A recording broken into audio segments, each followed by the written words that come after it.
Nova Roma is a new city builder and is now on Xbox Game Pass on PC. At the time of this video, there is no console version to test, sadly, but I've put a few hours into being a little Caesar, building out my Roman Empire.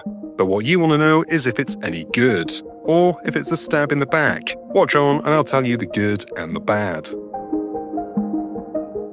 Nova Roma asks the question, what if you were in Roman times and decided to break away from the doomed empire to start afresh? Do things your way. That's the idea here. Your people have abandoned Rome and set up on a new island, and it's your job as emperor to turn an empty island into a bustling metropolis of life and trade. Though not trading lives. This is Europe, not America. Standard stuff then, but what about the gods? The Romans loved them some imaginary friends, and they took that shit seriously back then. So the game uses these fairy tale characters to push you in the right direction by giving you tasks that, if completed, reward you with favor points that you can spend on the technology tree to further your empire. Better homes and gardens, entertainment centers, agriculture, tools, trade, military, water technology. It's actually really cool seeing your little island of nothing growing with the times. Aqueducts snaking down the mountain, adding a slash of blue throughout your city. The tech tree is expansive and gives you a reason to keep going, but it's also one of my main complaints against the game. And the fact it doesn't have a bespoke cursor is my second.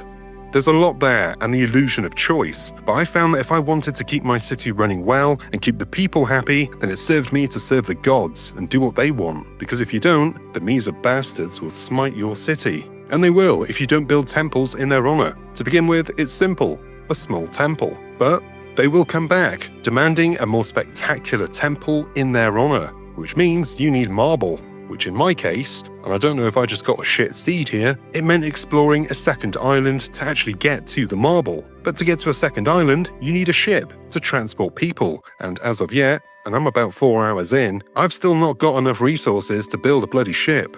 The balancing is a bit off then, and if you don't play the correct way, then you run the risk of being bullied by a bastard god, and not being able to provide what your citizens want, resulting in a drop in morale. But that's about the extent of the bad. The balancing is a bit off, at least in my experience. Yours may and probably will vary, because this is a game preview release, meaning it's still in active development and improvements are on the way. Everything I'm saying in this video may well be obsolete within a few weeks, and I hope that's the case, because I wouldn't mind going deeper into this one once it's fully realized, because there's something there beneath the simple Playmobil characters. It's simple to play and easy to understand. The user interface is mostly logical, as you can see. The key info is always just a glance away, and building out your city is a doddle. And if you're a lazy shit like me, you can play the entire game with just one hand on your mouse. What you do with your other hand, that's your advantage.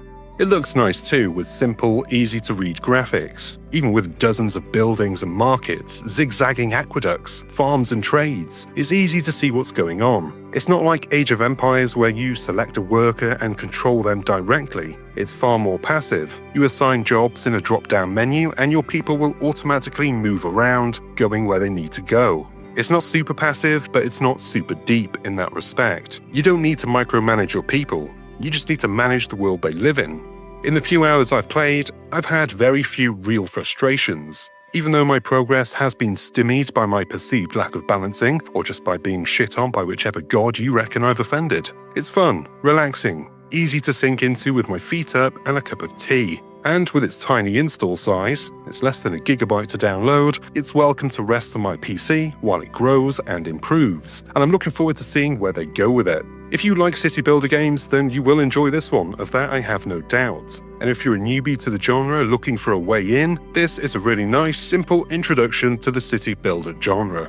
And as it's still in development, I'm not putting a score on this one just yet. Just a thumbs up. And that is the end of this video. Thank you for watching, and look, there's more stuff, and it's good. I promise. If you enjoyed this one and found it useful, like, subscribe, drop a comment, and hit the bell so you're notified whenever there's something new to watch. I've been Chris, you've been gorgeous, and I'll see you on the next one. Until then, cheers my dears.